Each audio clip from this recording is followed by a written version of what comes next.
কি ব্যাপার, এখনো রান্না হয়নি? খাবো কখন? আচ্ছা বৌমা যাও, আমি খাবার নিয়ে আসতেছি। তাড়াতাড়ি। তুমি আমাকে কালকে সিনেমা দেখতে নিয়ে যাবা? অবশ্যই যাব। 10টা না 5টা না, তুমি আমার একটাই বল। সত্যি তো? অবশ্যই সত্যি। আচ্ছা ঠিক আছে। কি করবো, আমাদের চা নিয়ে আসো। এখন আমার চা আনতে দিতে পারবো না। যাও না, তোমার বউ না, লক্ষ্মী বউ, যাও না প্লিজ, এক কাপ চা খাবো। আচ্ছা ঠিক আছে। ঠিক আছে। ও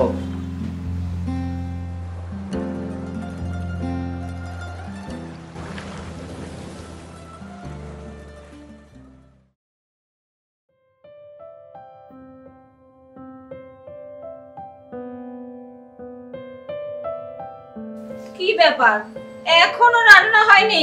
খাবো কখন? আচ্ছা বৌমা যাও, আমি খাবার নিয়ে আসতেছি। তাড়াতাড়ি।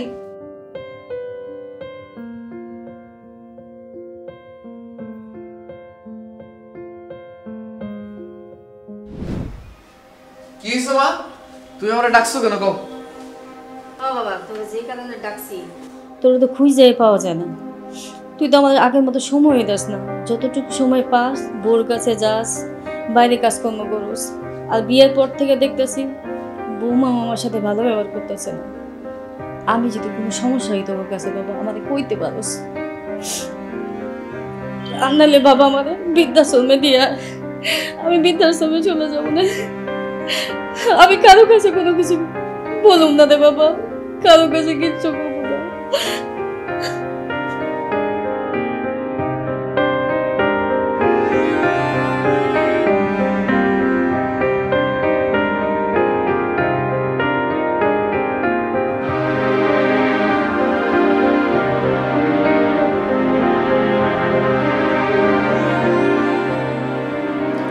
মনি, এই মনি, একটু আসো তো।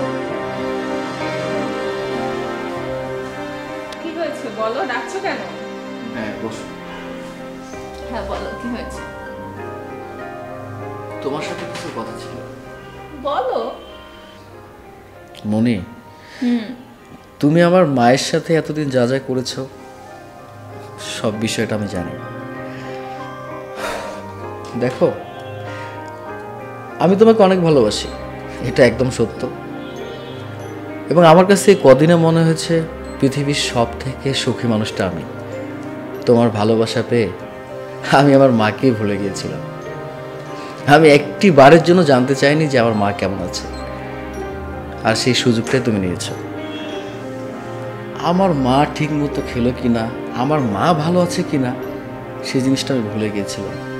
আর তুমি তো আমাদের এই পরিবারের নতুন একটা মানুষ এসেছো।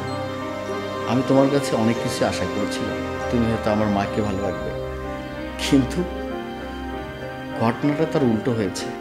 তুমি আমার মায়ের সাথে শার্টলি কথা বলো, আমার মাকে কাজের বুয়া বানিয়ে রেখেছো।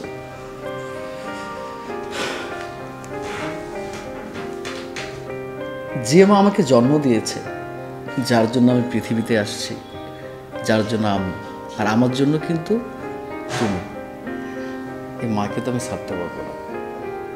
তোমার যদি মনে হয় যে আমার মায়ের সঙ্গে থাকতে কষ্ট হবে, সমস্যা হবে, তাহলে তুমি তোমার মতো করে ভাবতে পারো। কিন্তু আমার জন্মদাতা যে মা, তাকে তো আমি ছাড়তে পারবো না। আমি আশা করছি হয়তো তুমি বিষয়গুলো খুব বিবেচনা করে দেখবে।